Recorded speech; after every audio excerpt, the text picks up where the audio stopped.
Hello and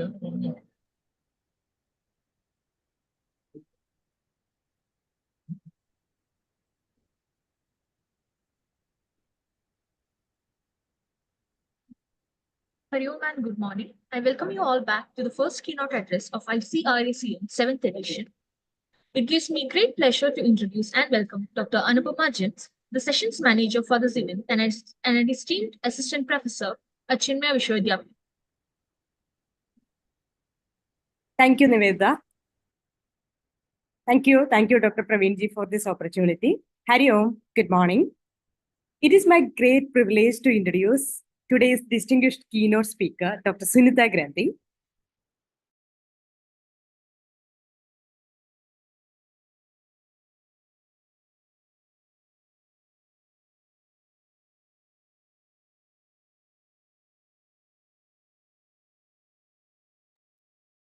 I think Anupama is frozen. Anupama ji?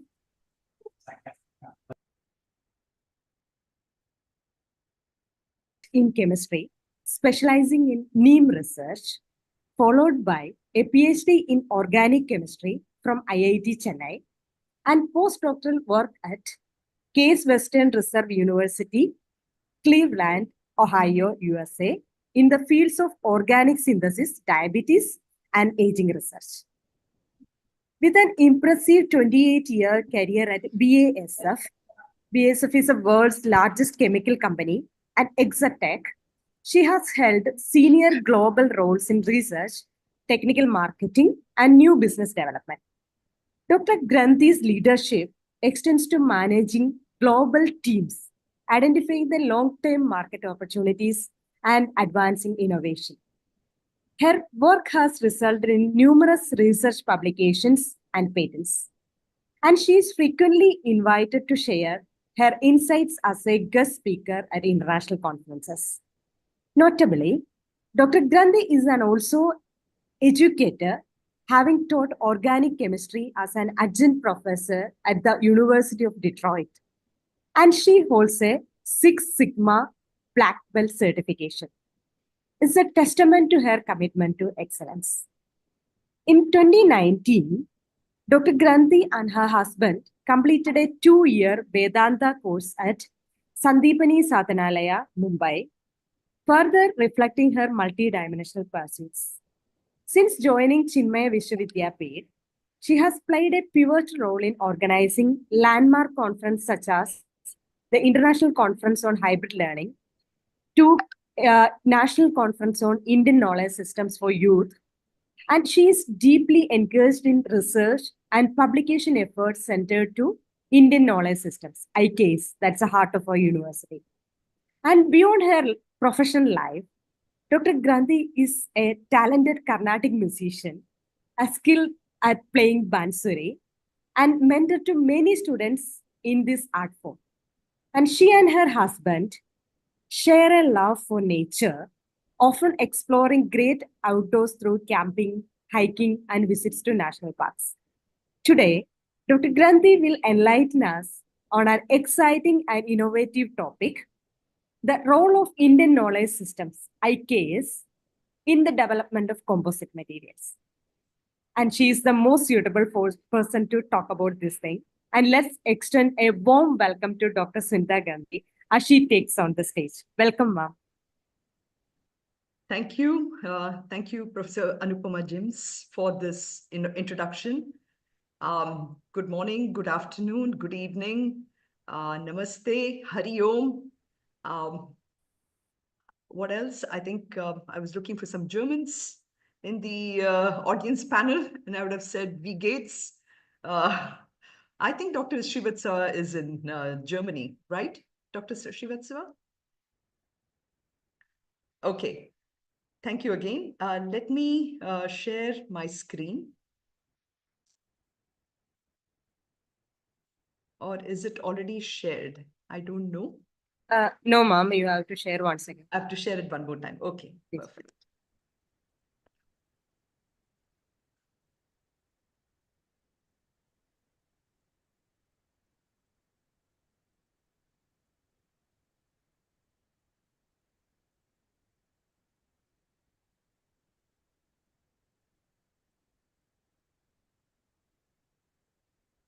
Okay, Is ma'am. my screen Yeah. visible?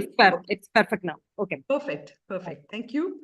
First of all, my heartfelt gratitude to our organizers, Professor Srivastava and Dr. Praveen, for giving me this absolutely wonderful opportunity to share some glimpses of an ancient science, but which has great value for an emerging field. So the way I have structured my presentation, but before that, let me just quickly offer a short prayer.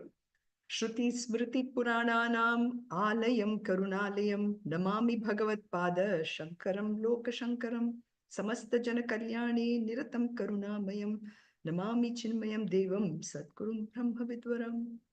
Thank you. So, the way I've structured my presentation today is I want to tell you why Indian knowledge system is something that we need to look at. And for that, first, we're going to be looking at really how big is the composites market. This is very important because we do want to know what our goal is, where we want to go. So let's look at the composite market. Next, we're going to be looking into also what are the naturally occurring materials throughout my presentation itself. It need not necessarily be in the order that has been given here. Finally, we're going to also look at really what is an Indian knowledge system and how does it really connect to a mindset approach. And I'll give you very few examples just to tickle your tongue. There are many more which we have in our arsenal, but I will just give you more the philosophical reasons as to why we should be looking at Indian knowledge systems here. As we know, Indian knowledge system really holds a lot of promise moving ahead. Our Indian subcontinent, Bharat, with great support from our Prime Minister, is really pushing for us to really know and understand our own Indian knowledge system. And you will see that this kind of a systematized approach is absolutely necessary even in the area of composites. Composites, as we know, is really two or more substances which we combine together in possibly all kinds of combinations. And being a chemist myself for a number of years, I've always been fascinated with how this technology of composites can be brought into so many different areas. So its importance in the area of composites absolutely cannot be overstated. It is definitely something where we take the ancient system and we look at deeper into its holistic framework. So this is where there is an alignment of what we call as a composite and a composite holistic approach coming in from Indian knowledge systems. So we'll be looking into this closely. So this is no brainer. This is an international conference. Everybody knows what is a composite. But I'm using this as a title slide to really walk you through this whole conference here. A composite, of course, has a matrix, which is either a thermoset polymer or a thermoplastic polymer. And this is, I'm just using a textbook definition here, and the way we understand in the normal modern concepts.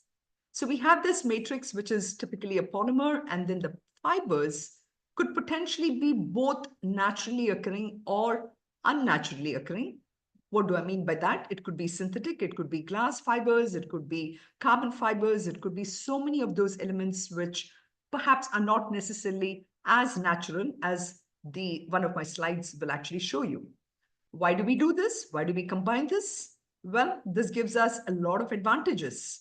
Of course, all these are known to all of you, but primarily these are reasons: the low costs, the design flexibility, resistance to a wide range of chemical agents, low weight, durability, insulation characteristics, impact strengths.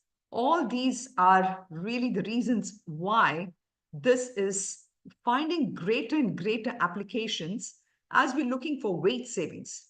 I used to work for the automotive industry where I was developing coatings for plastics, coatings on metals. And there was always a great push for weight savings. And this being a very important aspect, composites is a very important because composites goes on automotives, composites goes on aircrafts, composites go into building materials. And in all these cases, these are reasons why we are particularly looking for the properties that is given here.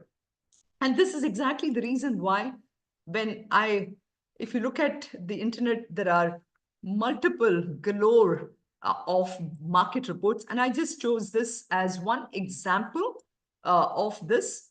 Although when I was working at BASF, we had tremendous amount of very, very authentic reports where we could look at and see the growth potential, what are the factors, what leads to things. But aside from that, one can see that the composites market is pretty good here.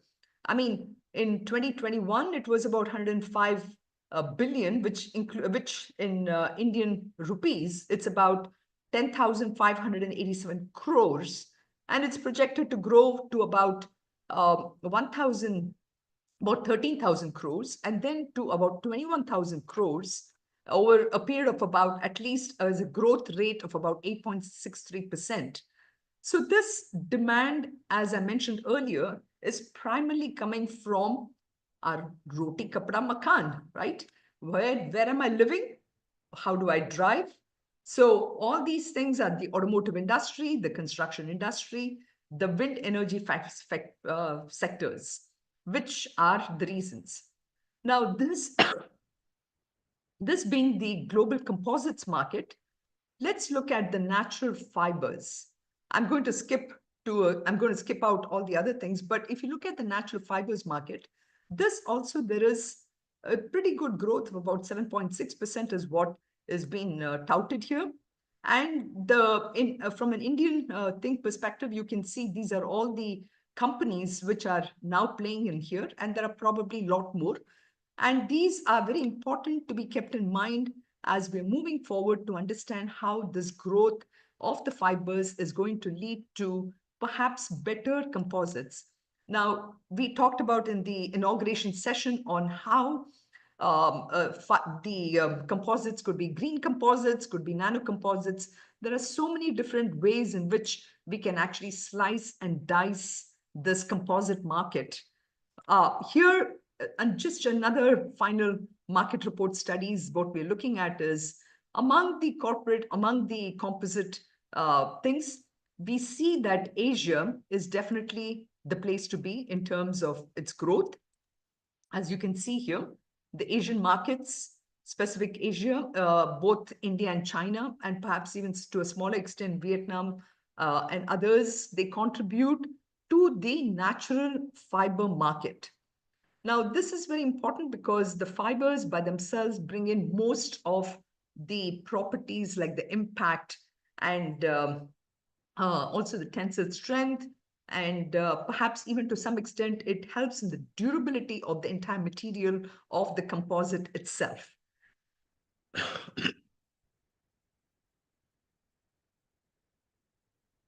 Now, having given you this wide picture of how the composite market looks like, and knowing currently the major players, and having worked for BASF and also GE and Bayer, I can tell you that there are many, many chemical companies who are looking into development of materials for composites.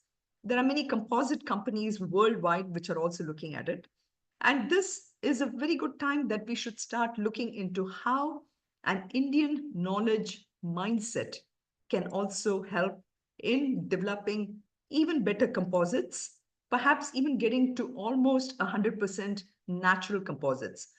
Of course, we have to think about, I'm not going to go into in this presentation with any kind of advantages or disadvantages of a totally natural system. A lot of it, we know this already, but I'm going to focus more on a mindset of that is required when we're looking at a knowledge from our ancient times into incorporation into the composite area. Now, when we talk about Indian knowledge system, first of all, the thought always comes, okay, is this something different from what I'm learning today? Or what exactly is the concepts that I can take here and incorporate it?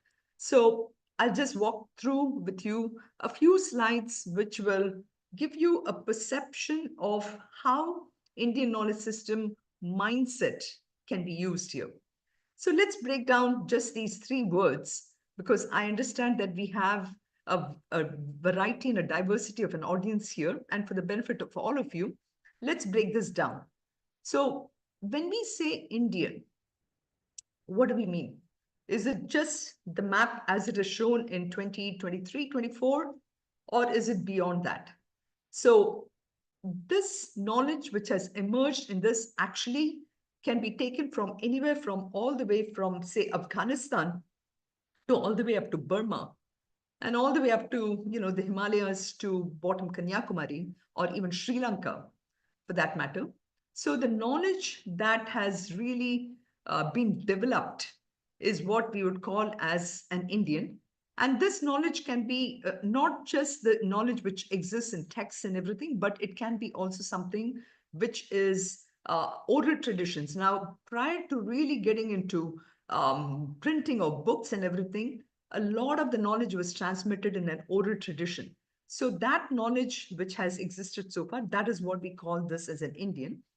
And knowledge, as we all know, it's wisdom or insights, which is not just in the textbooks, but it is also something which is in the minds of of the elders in the family, and something which has been time tested throughout time. So it has been validated through the lens of logic, rigor, and rationality. Now, many people would ask, does this mean that I can apply Six Sigma rules to the knowledge from there? Well, perhaps yes, perhaps no. The problem is when we look at Indian knowledge systems, we have to look at many variables. So sometimes some of the statistical rules might work, some of them will need a little more expansion.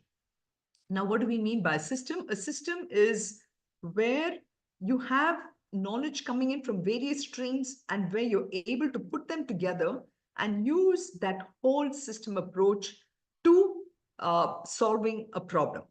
And this is where it's a very critical thing when we're looking at this as a composite approach. So Indian knowledge system by itself is a very composite approach to creation materials towards development of new information.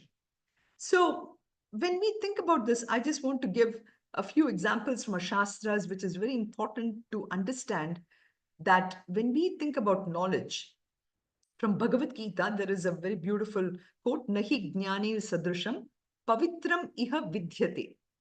So Indian knowledge systems is something which can actually emanate from a little higher level of our personality. And that level of personality is sometimes necessary for us to see the various variables which can be brought together in order to solve a problem. So here in Bhagavad Gita, this quote which says that knowledge is the most best purifier really is to the fact that by itself, when knowledge is applied with all its variables, can actually lead us ultimately to, of course, moksha. That is what is leading to, but it has a relevance here too. Now, that being said, this knowledge generation has been inherent for us. It's a very big characteristic of human beings. And because we are, of course, endowed with the ability of not just the five sense organs, but also the ability to rationalize it, a mind and an intellect, and to be able to see this. This allows us to give the power of discrimination, reasoning, rational thinking. And by doing this, we also are able to store a lot of things in our head and to be able to see the various connections. And this is where there are certain repository of knowledge which has existed in the past, which still has a great relevance in today's world. And this is where I'm putting all this from a point of view where you would be able to connect a lot of this modern sciences, if you will, for example, astronomy, linguistics, sociology, and let's take commerce subjects like supply chain management, psychology, etc. All these things actually have always existed. This is not something which is new and has always come through from our own ancient knowledge, which is the 14 various Vidyasthanam, or 14 different knowledge streams, starting with the Vedas, the Rig, Yajur, Sama Veda, and the Upavedas, where you have all these Upavedas which are connected to medicine, connected to archery, connected to arts, connected to political science, etc.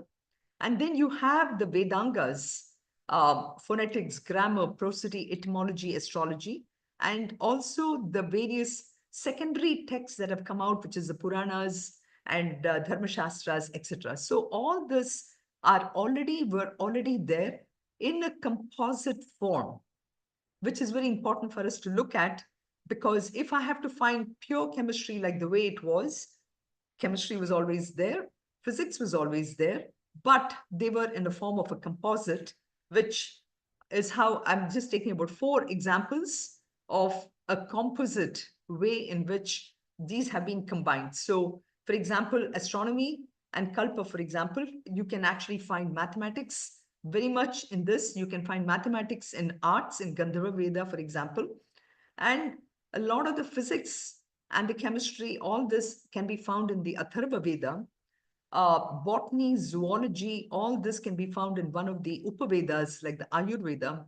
And then architecture, what we call as architecture today, can actually be found in the Jyotisha and Kalpa areas. So this is how composite way in which our Indian knowledge systems have actually been used to develop their own materials that was there in the past. Now, how can we take this kind of a composite approach? Why do we think we need this kind of a composite approach today? Well, we are finding that even as we are developing chemicals and we are getting into the absolute purity of a particular chemical, say let's take something like, I'm just going to use a simple example like benzaldehyde, or possibly let's take even the polyester or the polyurethane matrix that is being used, where we would use some kind of an isocyanate with a polyol, diols and everything. Now, these are single molecules. Now, we're looking at development of these simple materials, and we know that by developing the simple materials, we are becoming more and more cognizant of also the toxicity of a lot of these materials. Indian knowledge system, being composite in nature, really allows for composite materials to be developed where there is already a composite approach. Let's take Ayurveda, for example. In Ayurveda, we don't really look at a particular active ingredient. It is always looked at in connection with a lot of materials. So this is one way in which a composite effect really helps in not just the scientific and the technical elements, but there is a deeper holistic framework which allows us to know that there is not going to be a toxicity or pollution effects that may come from approaching this in the ways in which today modern science is going. So this is one reason why we look at. So we look at holistic understanding of materials, we look at sustainability, we look at material science, and design for resilience, innovation through synergy. So 5 different ways in which we can find this. As I mentioned earlier, Ayurveda. So Indian knowledge systems, such as what we find in Ayurveda, or I gave this example of architecture, where you have Vastu Shastra, or even for that matter, yoga, where there is a combination of many things, are all based on this holistic view of nature and materials. And we do not, in the Indian knowledge system mindset, we do not take things in its isolation. So if we have to look at this into the composites, for example, we would not necessarily take only the polymer matrix and the fibers, and possibly with a little bit of fillers and additives which goes into making the composite, but there are probably other materials which goes beyond not just looking at the performance characteristic, but also from a holistic perspective on how this is going to not pollute the environment. So in that sense, there is a holistic understanding built in an Indian knowledge, which allows us to use this approach and encourage us to see materials not just as isolated substances, but as part of a larger integrated this one. So it goes all the way to an understanding of our Vedic scriptures. So it goes beyond the fundamental materials of what materials are made of. In Sankhya Yoga, for example, there are 24 dravyas that has been mentioned. And if we were to do a backward integration of some of these dravyas, it would go all the way up to the 5 fundamental elements. So this is, to that extent, there is a holistic understanding of materials, which really is necessary in today's world to have this composite approach. So that is what we talked about with the holistic understanding. And let's talk about sustainability and natural materials. So we have today, there is a tremendous amount of discussion on sustainability. Large companies have sustainability divisions. Their whole ecology departments are filled with, as soon as you create a material. And I can tell you this because I myself was involved, not just creating materials in the lab, but taking it all the way up to production to about 1,000 gallons or something like 5,000 kilograms kind of materials. And sustainability was a big one. Now, here in Indian knowledge system, you start with sustainability. One of the core tenets of Indian knowledge system is sustainability.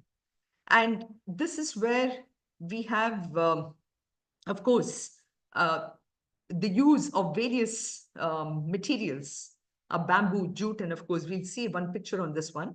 So this wisdom was very essential to start the journey of production or creation of a material.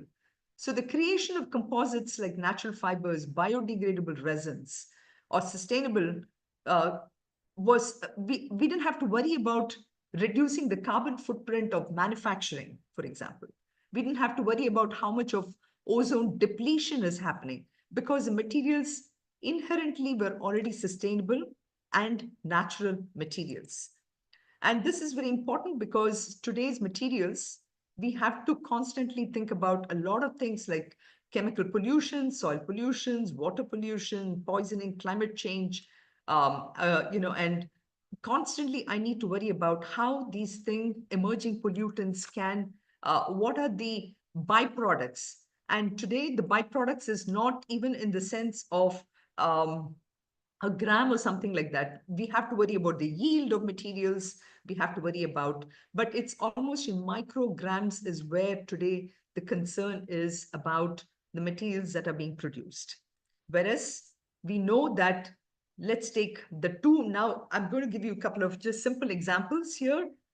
It's not that you don't know about all this. You're all great experts in composites here. But when you look at natural fibers, these are the kind of natural. So as we mentioned, composite is a composition of both natural fibers as well as the matrix. We have so many different examples out here. So we have jute, and we have this ramya, we have coir, we have the coconut, coconut husk and everything. We have corn, bamboo, sisal, banana, cotton, name it. We have so many different examples from natural fibers occurring in the plant kingdom. When we look at the animal, we have animal hair, silk, wool, and then, of course, asbestos, which today, of course, there's a lot of discussion on the safety of asbestos. But a lot of these things are naturally occurring. And in terms of the binder itself, in the case of binders, we have there is a lot of research being done in the use of cow dung. We have collected a lot of papers. We are looking seriously into some research in these areas, and I call them as emerging areas. The coconut shell itself and combinations of rice husk, a lot of these can actually give us a variety of ways in which we can actually come up with 100% natural composite systems, which was always there, which was already there. And we're looking into a number of Sanskrit texts to figure out some of the references to a lot of them. And this kind of an approach in a little bit of a different world, I would say in the area of alloys, which are different kind of composites, for example, has been very effectively seen in this demonstration of the non-rusting of the iron pillar in Delhi. We know that this one has a composition, for example, which has been analyzed in recent times in the last 10, 15 years about how there is some amount of the a chemical which is naturally occurring in this form of Vajra Sangata, a concoction which is made with, and there is enough literature in the ancient Indian texts about how this has been made. But just by kind of a self-healing mechanism of this material, it has been found that it prevents some things from rusting. Now, today, what do we do for preventing rusting for automotives? We use composites, which are made mostly of plastics, and we're doing that. But which one is the sustainability now? How do we look at sustainability factors here? So this is one example to show you how the Indian thinking led to this iron pillar. It has led to also many other of translation of a lot of this technology into other kind of iron pillars, which are actually distributed around in India in different places. This also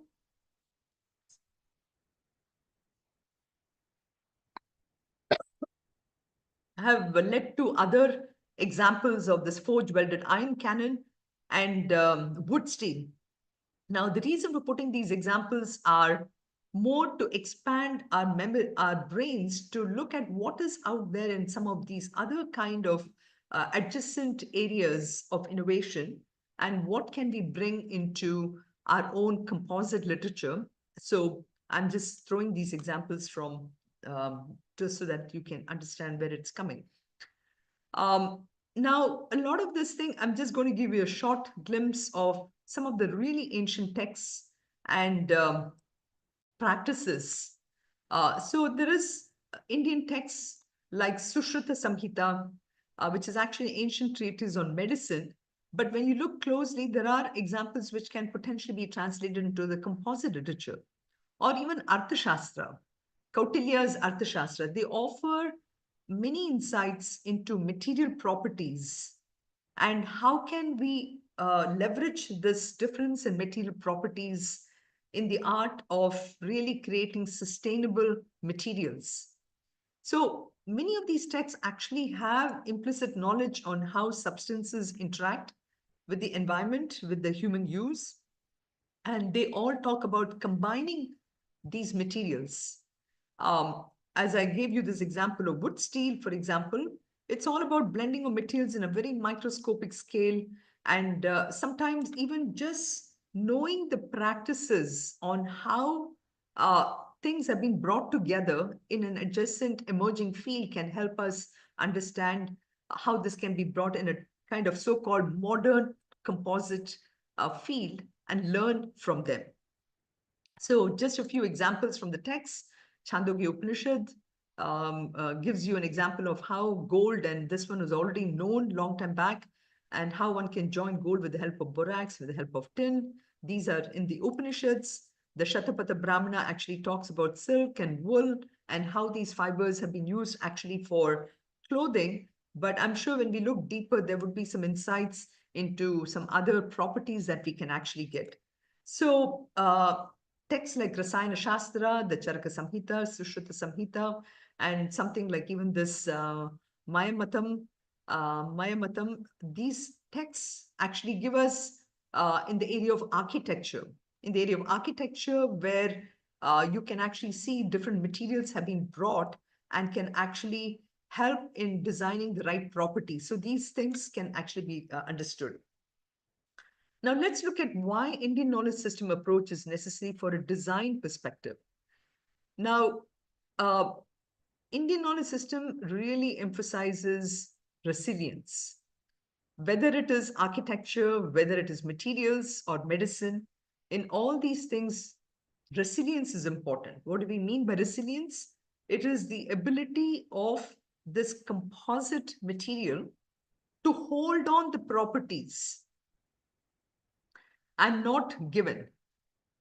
Um, Having worked in the coatings area, I know that when we prepared coatings, we would always make sure that it has a durability of at least minimum of 10 years on a Florida exposure, or we send it to India for exposure to the highest summer areas. So durability is a very important thing. And we can learn a lot about this composites from ancient Indian structures, where there is a beautiful, fantastic, intricate understanding of the environmental stresses, material fatigue, and long-term durability that has been mentioned in many of these shastras. Vastu Shastra, for example, the ancient Indian science of construction, integrates a lot of the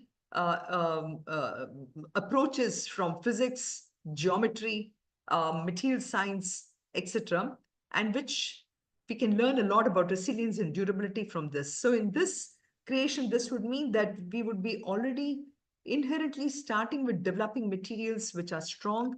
And of course, I'm sure you're going to say that, well, from architecture, we could probably learn from materials which are strong and heavy, may not necessarily be doing what composites is what required for today, which is lightweight materials.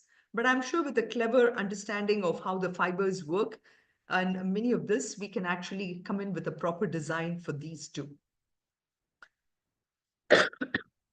So one example of this composite here, which really works more in the area of architecture, but perhaps something to think about for something like heavy duty vehicles or whatever, is this Padmanabhapuram Palace in Kerala, which has a blend of burnt coconut shells, quicklime, and extracts of certain barks of tree and nuts, which probably gives you the fibers. So you see a good example of mud flooring, which can really give us some things. And finally, innovation through synergy. The whole idea by which Indian knowledge systems works is, it inherently is, synergy is built in. There is not much we need to do, whether it is not just by materials. I haven't had the time to talk about this, but there is a whole bunch of mathematics, a 3D approach. There is so much of learning from, say, how we see the 3D in, or even multinational, in how a cobweb is formed.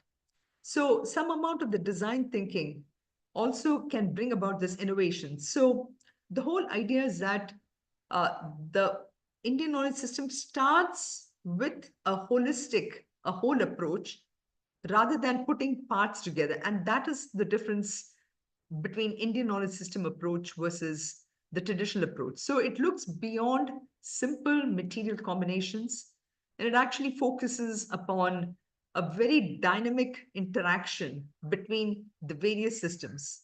So I'm very sure that when in the inaugural session, when we talked about nanocomposites and biocomposites and green composites, they all can benefit from the thinking which goes into, and it actually can benefit a lot from the collaborative integrated approach that actually blends the traditional ancient wisdom from IKS with cutting edge modern science. So by looking at nature and studying its pattern, I do believe we can create composite materials that are not only functional, but also in harmony with the environment from the beginning itself. So I leave you with those words. Again, I thank you for your attention. And I again thank the organizers for sharing what little I have understood from how the Indian knowledge mindset can be a very good composite approach in the development of future composites. Thank you and Hari Om.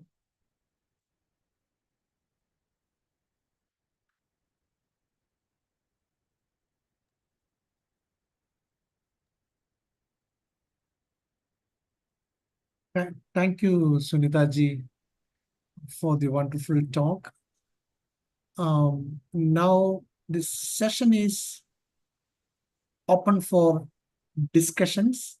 And if you have any queries, we encourage you to post in the chat box.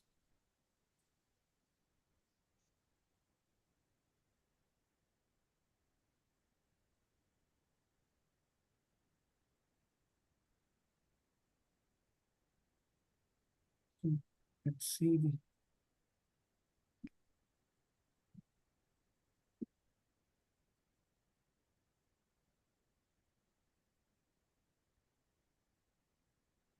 People can also write to me at a later time if needed.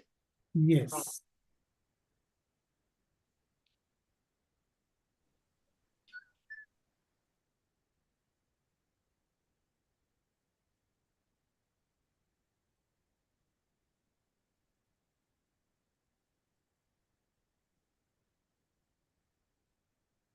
So one question Professor Harponic has posted, is there any composite which was created from ancient knowledge?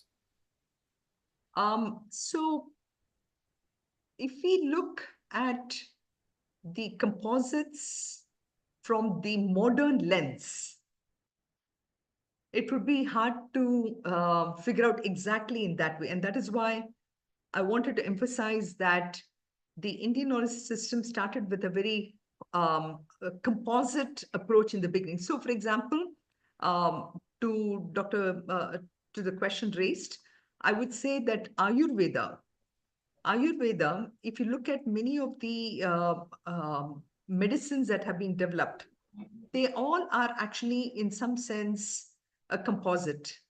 And in Ayurveda, we have various ways in which you would take the medicine. It's not just the liquids or the powders, but then there are some of them which are tablets, or which are basically a composite way of putting the whole thing together. So in Ayurveda, certainly there are good examples of composites.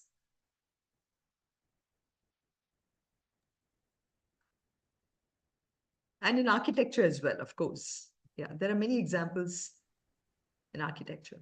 Yes. Sunitha ji, I can see another question here. So in your opinion, what are the most promising areas of research and collaboration between Indian knowledge systems and modern scientists to advance composite materials research? So the question is, yeah. Yes, yeah, a very good question, and a very apt question too, because on one hand, we are worrying about environmental reasons. So this presentation is all about understanding clearly that in today's world, for the sake of pollution, for the sake of poisoning of the environment, we're looking at Indian knowledge systems approach. So right off the bat, I would say any materials which have a propensity to degrade over a period of time naturally are probably not the areas you want to get into. So areas which can be contained from external durability. So for example, simple things like, let's say you are wanting to put a flooring in your house and you want it to stay only for, say, a couple of years or something like that. Now, this may not be affected by any of the external forces. Now, those would be good areas to look at, really 100% natural kind of composites. So first we have to define what is the what is the application. Once I decide that the application is more, which is not going to be affected by environmental reasons, all those examples would be a good place to start with. So areas in medicine, for example, indoors, because the same kind of durability and impact factor that you get from the use. So, for example, today in the area of aircraft, even the Boeing Dreamliners, there is an incorporation of natural fibers like hemp, which really gives a good durability factor. Now, why can we not look at similar kind of compositions from a natural perspective, choose a matrix and try and look at what the properties are? So this is really what I'm presenting today. And in fact, I was going through all the papers to see if they were similar. Many of the papers were incorporation of natural fibers into polymer matrices. And so I would say if anyone is interested in working in this area, please do contact us. We would love to collaborate with you as well. And together, I think we'll be able to make some kind of groundbreaking research in this area, but based on ancient principles, looking at some of the Sanskrit literature that we have gathered. Thank you, Sunitha ji. And if you can also post the questions, or you can write the email to us. In these areas, we are all open for collaboration. Yes. So if there are no more questions, over to you, Anupama ji. Can we wind up this session?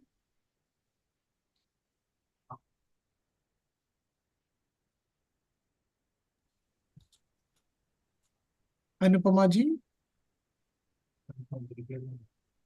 Yeah, okay, fine. So thank you, Sunitha ji, once again for the insights on Indian knowledge systems and the composite materials. So thank you once again. Thank you all participants for joining with us. And our next technical session will begin at 12 p.m. So thank you. So you can all stay online. So your next session will be begin by 12 p.m. That is within 10 minutes. So stay tuned. Thank you.